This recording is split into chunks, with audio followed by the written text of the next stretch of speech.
The SEC not playing 9 conference games is a racket. That obviously, when it was the East and the West was a gauntlet. It went through decades of transition, right? In the Saban era, the West was dominated by Alabama, thus the SEC was dominated by Alabama. The divisionals created a lopsided environment in the SEC. There's no doubt about that. When you play 9 conference games, and this is why Greg Sankey is smart for this. I've gone into detail about the manipulation of the rankings where that happens. Whereas if you play 9 conference games, that's 4.5 losses on average for every single team versus 8 conference games where it is 4. And for the SEC teams that aren't like South Carolina that play Clemson in the non-conference, I'm talking about like your Ole Miss schedulers. Ole Miss beat the shit out of Wake Forest to the point where Wake Forest paid them $4 million to not play them this year. If you are Ole Miss, right?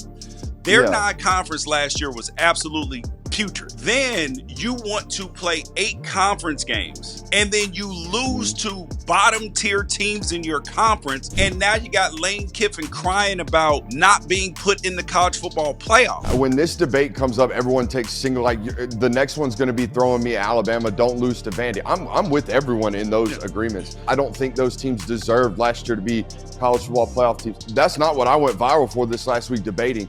The debate that we're currently, at least I believe, discussing is whether or not the SEC should have to go to 9 conference games. And my only point is the 8 conference games alone have them have the 11 of the 12 toughest schedules in all of college football last year.